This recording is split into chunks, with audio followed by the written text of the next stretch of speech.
మన్నించి యొక్క సభకు విచ్చేసినటువంటి పెద్దలు, బంధుమిత్రులు, శ్రేయోభిలాషులు, అదేవిధంగా సంఘ కాపర్లు, గురువులు అందరు కూడా ప్రభు అయిన యేసుక్రీస్తు వారి నామముపేట నా వందనం తెలియజేస్తున్నాను. ముఖ్యంగా రీసెంట్గా మరి వివాహంలో దంపతులుగా చేయబడినటువంటి సాల్మన్, శ్రావ్యాలకు ప్రభు అయిన యేసుక్రీస్తు వారి నామముపేట వారికి శుభాకాంక్షలు తెలియజేస్తున్నాను. ఇందాక నా గురించి మరి చక్కని ఇంట్రడక్షన్ ఇచ్చినటువంటి పాస్టర్ గారికి వందనం తెలియజేస్తున్నాను. మరి మీలో కొంతమందికి తెలుసు, మరి కొంతమందికి తెలియదు. మరి సాల్మన్ యొక్క ఫాదర్ జాన్సన్, నేను బాల్యం నుంచి స్నేహితులం. స్కూల్ నుంచి కూడా మేతో కూడా క్లాస్మేట్స్ను, ఆ తర్వాత మంచి ఫ్రెండ్స్. మరి ఈ గుంటూరులో ఇప్పుడు స్థానికంగా ఉన్నటువంటి ఏకైక స్నేహితులు ఎవరంటే జాన్సన్ మాత్రమే. మేము సాధారణంగా కొన్ని సంవత్సరాల క్రితము జాన్సన్ ఒకరోజు నాకు కాల్ చేసి సింగపూర్కి సాల్మన్ గురించి చెప్తూ వచ్చాడనమాట. అదే సాల్మన్ తన స్టడీస్తో పాటు కూడా తను ఎక్కువగా చాలా ఇంట్రెస్ట్గా ఉంటాడు. మరి దేవుడు అంటే ఆసక్తి, మరి ఎప్పుడు కూడా చర్చి పనుల్లో చాలా చురుకుగా ఉంటూ ఉన్నాడు. మరి దేవుని గురించి, దేవుని ప్రేమిస్తూ అందులో మరి ఆ విధంగా అతను ముందుకు వెళ్తున్నాడని చెప్పినప్పుడు నేను వెంటనే బైబిల్ గ్రంథంలో నుంచి నాకు ఒక మాట గుర్తుకొచ్చింది. అదేంటంటే యోహాను రాసిన 2వ పత్రిక 1వ అధ్యాయము చూడండి. యోహాను రాసిన 2వ పత్రిక 1వ అధ్యాయం 4వ వచనంలో అక్కడ ఏమని రాయబడిందంటే, తండ్రి వలన మనము ఆజ్ఞను పొందిన ప్రకారము నీ పిల్లల్లో కొందరు సత్యమును అనుసరించి నడుచుచుండుట కనుగొని బహుగా సంతోషించుచున్నాను. ఈ వాక్యంలో రాయబడిన ప్రకారము ఇక పిల్లలు సత్యములో నడుచుకుంటాం చూచి, లేకపోతే కిందలో ఉంది వారు సత్యములో సత్యం గురించి లేకపోతే సత్యం నందు నడుచుకుంటూ చూచి బాగా సంతోషించాను అన్నట్లుగా మరి నేను కూడా ఎంతగానో సంతోషించాను. ఈ ఉదయకాలమున ఈ సత్యం అంటే ఏంటి అనే విషయాలు నేను క్లుప్తంగా మీతో ముచ్చరించి తర్వాత వివాహం విషయమై ఒక 2-3 సూచనలు నేను ఇవ్వాలని కోరుకుంటూ ఉన్నాను. ఈ సత్యం అనగా ఇది యూనివర్సల్ ట్రూత్, సార్వత్రిక సత్యం. కొద్ది మందికి మాత్రమే తెలిసినటువంటి సత్యము, చాలామందికి తెలియనటువంటి సత్యము, కానీ ప్రతి ఒక్కరు కూడా తెలుసుకోవలసినటువంటి సత్యం ఇది. అదేమిటంటే దేవుడు ఒక్కడే, సర్వశక్తి గల దేవుడు, సర్వ సృష్టిని సృష్టించిన దేవుడు, సర్వాంతర్యామి, సర్వమును నిర్వహిస్తున్నటువంటి దేవుడు ఒక్కడే. ఆ దేవుడిని మనుష్యుడు ఆరంభం నుంచి కూడా తను ఆ దేవుడి దగ్గరికి వెళ్ళాలని, దేవుడిని చూడాలని, కనుగొనాలని, దేవునితో జీవించాలని తను ప్రయత్నిస్తూ ఉన్నాడు. తను మొదటి నుంచి కూడా ఆయా రీతిగా తనకు తెలిసిన రీతిగా ఆ దేవుడిని తెలుసుకోవడానికి వారు ప్రయత్నిస్తూ ఉన్నారు. అయితే మనం దేవుని గురించి మనం తెలుసుకున్నట్లయితే దేవుడికి ఉన్నటువంటి అనేకమైన లక్షణాల్లో అతి ప్రాముఖ్యమైన 2 లక్షణాలు ఏంటంటే, దేవుడు ప్రేమ స్వరూపి, అంతేకాదు దేవుడు పరిశుద్ధుడమైనటువంటి దేవుడు. Hour God is a God of love and God is also a Holi God. ఈ ప్రేమ కలిగిన దేవుడికి ఎటువంటి పక్షపాతం లేదు, పార్షాలిటీ లేదు, ఫేవరిజం లేదు. దేవుడు అందరిని కూడా సమానంగా ప్రేమిస్తాడు. అందరినీ కూడా ఆయన అందరి మీద తన జాలిని, దాన్ని చూపిస్తాడు. నేను నమ్మే విషయం ఏంటంటే, ఈ దేవుణ్ణి మనం ఏ పేరుతో పిలిచినప్పటికీ అని ఎట్లా ఒక యథార్థమైన హృదయంతో ఆ దేవుని మనం పిలిచినప్పుడు తప్పకుండా మనకు ఆలకించి మనకు అవసరతలు తీరుస్తాడు. అయితే మానవులుగా మనము ఈ దేవుని దగ్గరికి వెళ్ళాలంటే, లేకపోతే ఆ దేవునితో నిత్యము జీవించాలంటే అది మన శక్తికి మించింది. మనుషుల కెపాసిటీగా ఆ పని మనుషుడు ఎన్నటికీ ఆ పని చేయలేక, ఆ మనిషిని యొక్క నిస్సహాయ స్థితిని గమనించిన దేవుడు తానే యేసుప్రభు వారి రూపంగా మనుష్య రూపంలో ఈ లోకానికి వచ్చి ఈ లోకంలో జీవించి మన పాపముల కొరకు ఏ విషయంలో అయితే మనుష్యుడు ఆ యొక్క పరిశుద్ధతను కోల్పోయాడో ఆ పరిశుద్ధతను పొందటానికని చెప్పి ఆయన శిలువలో తన ప్రాణాన్ని అర్పించి మరణించి తిరిగి 3వ దినమున ఆయన లేచి ఉన్నాడు. కాబట్టి ఈ విషయాన్ని మన బైబిల్ గ్రంథంలో చూసినట్లయితే మొదటి తిమోతికి రాసిన మొదటి పత్రిక 2వ అధ్యాయము 5-6 వచనాల్లో మనం చూసినట్లయితే, తిమోతికి రాసిన మొదటి పత్రిక 2వ అధ్యాయము 5-6 వచనాల్లో మనం అక్కడ చూసినట్లయితే ఇక్కడ ఏమని రాయమందంటే, దేవుడు ఒక్కడే, దేవునికిని నరులకును మధ్యవర్తియు ఒక్కడే, ఆయన క్రీస్తు యేసును నరుడు. ఈయన అందరి కొరకు విమోచన క్రయధనముగా తను తానే సమర్పించుకుంటూ వచ్చును. దీని కూర్చున్న సాక్ష్యము యుక్త కాలమందు ఇయ్యబడును. కాబట్టి వాక్యమును సెలవిచ్చిన రీతిగా దేవుడు ఒక్కడే, దేవునికిని మనుషునికిని ఉన్న మధ్యవర్తి ఒక్కడే, యేసుక్రీస్తు వారు. ఆయన మన యొక్క పాపములకు విమోచన కొరకు ఆయన తన్ను తాను ఆ శిలువలో అర్పించుకొని ఉన్నాడు. కాబట్టి ఈ యొక్క సత్యాన్ని తెలుసుకోవాలని నేను ఈ ఉదయం కోరుకుంటున్నాను. చాలా కాలం క్రితం ఇక ఇండియన్ టీవీలో ఒక అడ్వర్టైజ్మెంట్ వస్తూ ఉండేది, ఒక బిస్కెట్ కంపెనీ అడ్వర్టైజ్మెంట్. అది ఎట్లా ఉంటుందంటే, వారు ఆ కంపెనీ గురించి చాలా గొప్పగా చెప్తారు. మేము అది సాధించాము, ఇది సాధించాము అని చెప్తూ చివరిలో ఏమంటారంటే, ఆగండి, మేము ఒక అడుగు ముందుకు వేసాము, మీరు కూడా ఒక అడుగు ముందుకు వేయండి అని వారు చెప్తారు. అంటే దాని అర్థము, మా ప్రయత్నంలో ఒక మెరుగైన బిస్కెట్స్ తయారు చేసే విషయంలో మేము కొంచెం ముందుకు అడుగు వేసాము, మీరు కూడా ఒక అడుగు వేసి మమ్మల్ని ప్రోత్సహించండి అని ఆ యొక్క కంపెనీ యొక్క అడ్వర్టైజ్మెంట్ యొక్క అర్థం. అయితే మనుష్యుడు దేవునికి వెళ్ళే ఈ యొక్క రక్షణ మార్గం విషయంలో, దేవునితో నిత్యము నివసించే ఈ యొక్క విషయంలో అయితే యేసుప్రభువు వారు ఆయన సమస్తం కూడా చేసి ఉన్నాడు. మనం కూడా మనుషులుగా మనం ఏ విషయం కూడా చేయాల్సిన అవసరం లేకుండా ఆయనే సమస్తము నిర్వహించాడు. కాబట్టి మనం ఇంకా ఏ పని చేయవలసింది లేదు. ఎవరైతే మనుషులుగా మనం చేయవలసిన పని ఏంటంటే ఒకటే, యేసు ప్రభువు మనం పాపినని గ్రహించి మన శక్తి ద్వారా మన దేవుని దగ్గరికి వెళ్ళలేమని గ్రహించి యేసు ప్రభు వారు కలుగు చేసిన ఈ రక్షణ మార్గాన్ని, దేవుడికి చేరదగిన ఈ యొక్క మార్గాన్ని ఎవరైతే అంగీకరిస్తారో వారికి ఆ దేవునితో ఉండేటువంటి ఆ నిత్యజీవమైన ఆ భాగ్యాన్ని దేవుడు అందరికి కూడా ఆయన ఉచితంగానే దాన్ని అనుగ్రహిస్తారు. కాబట్టి ఈ యొక్క సార్వత్రిక సత్యాన్ని అందరూ కూడా తెలుసుకోవాలని నేను కోరుకుంటున్నాను. రెండవదిగా నేను వివాహం గురించి ఒక 2 మాటలు నేను చెప్పాలని కోరుకుంటూ ఉన్నాను. వివాహం నందు మనందరికీ తెలుసును, సాల్మన్ షావ్య వారు ఆస్ట్రేలియాలో ఆ యొక్క చర్చిలో వారు దేవుని యొక్క పెళ్లి ప్రమాణాలు వారు చేసి ఉన్నారు. మ్యారేజ్ యొక్క ప్రమాణాల విషయంలో ఒక స్టేట్మెంట్ చెప్పాలనుకుంటున్నాను. అదేంటంటే, marriage is not a contract between 2 people, but it is a covenant between 2 people made with God. Marriage is not a contract between 2 people, but it is a covenant made by 2 people with God. వివాహం అనేది ఇద్దరు వ్యక్తుల మధ్య ఒప్పందం మాత్రం కాదు, కానీ వివాహం అన్నది ఇద్దరు వ్యక్తులు కలిసి దేవుని ఎదుట వారు చేసినటువంటి ఒక నిబంధన. ఎప్పుడైతే మనము నిబంధనని చూస్తామో బైబిల్ గ్రంథంలో, దేవుడు మనుషులతో ఆయన ఈ యొక్క నిబంధన చేసినప్పుడు, అంటే నిబంధన అంటే దేవునికి మనుషునికి మధ్యలో ఈ యొక్క ఒప్పందం అది చేసినప్పుడు దేవుడు దానికి ఎప్పుడు కూడా ఆయన ఇద్దరు సాక్షుల్ని ఉంచుతూ ఉంటాడు. అది మన ద్వితీయోపదేశకాండము 19 చూసినట్లయితే, ద్వితీయోపదేశకాండము 30 అధ్యాయము 19వ వచనంలో మనం చూసినట్లయితే అక్కడ ఏమని రాయబడిందంటే, నేడు జీవమును మరణమును ఆశీర్వాదమును శాపమును మీ ఎదుట ఉంచి భూమి ఆకాశములను మీ మీద సాక్షులుగా ఉంచుచున్నాను. దేవుడు వాటితో నిబంధన చేసినప్పుడు ఆయన ఏమంటున్నా అంటే, భూమి ఆకాశములను నేను మీతోటి సాక్షులుగా ఉంచుతూ ఉన్నాను అని చెప్తూ ఉన్నాడు.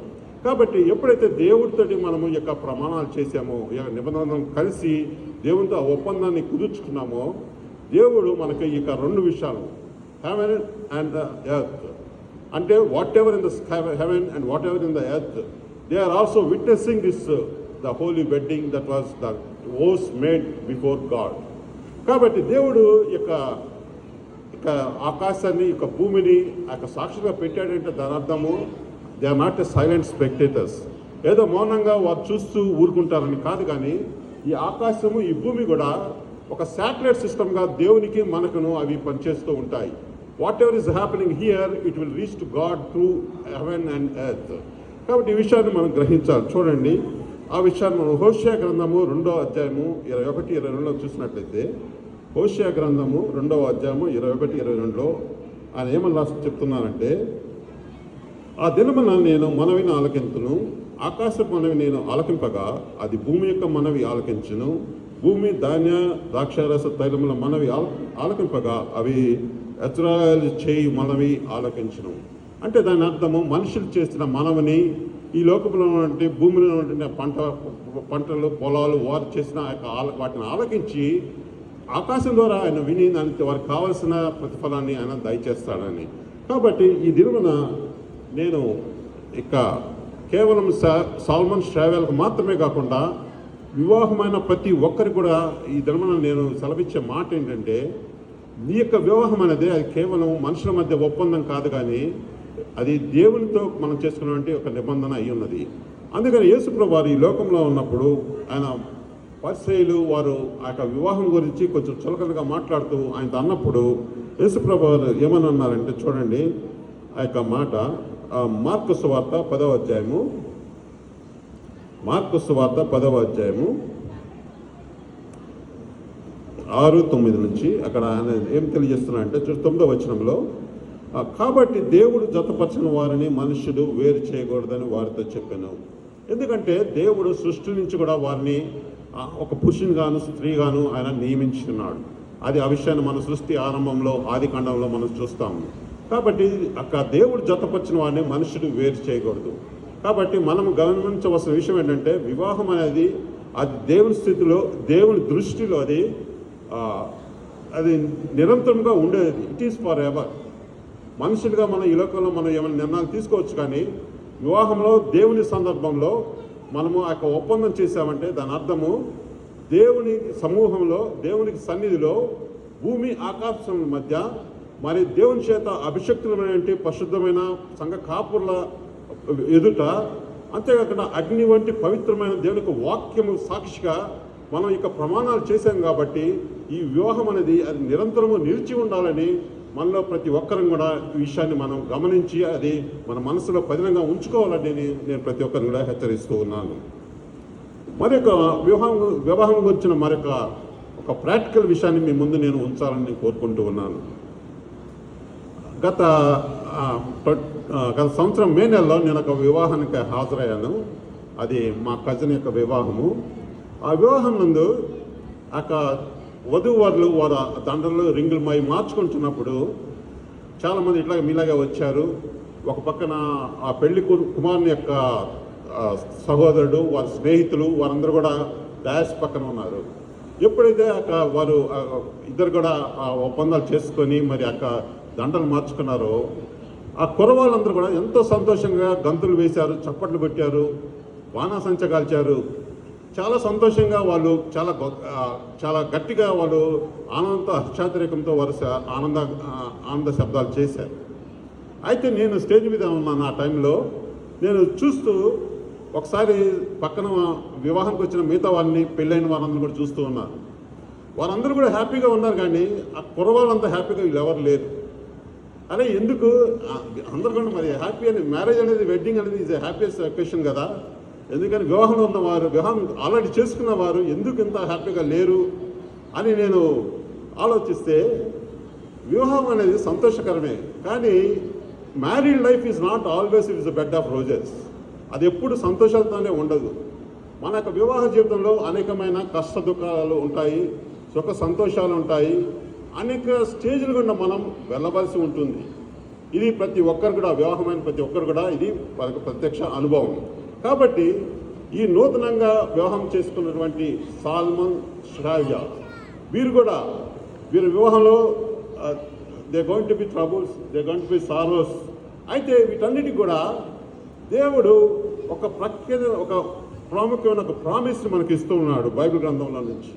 ఎన్ని కష్టాలు వచ్చినప్పటికీ, ఎన్ని శ్రమలు వచ్చినప్పటికీ ఒక మార్గం ఒకటి దేవుడు మనకి ఇస్తూ ఉన్నాడు. ఆ వాగ్దానాన్ని ఈ దినంలో నేను సాల్మన్ శ్రావ్యాలకు ఇవ్వాలని కోరుకుంటూ ఉన్నాను.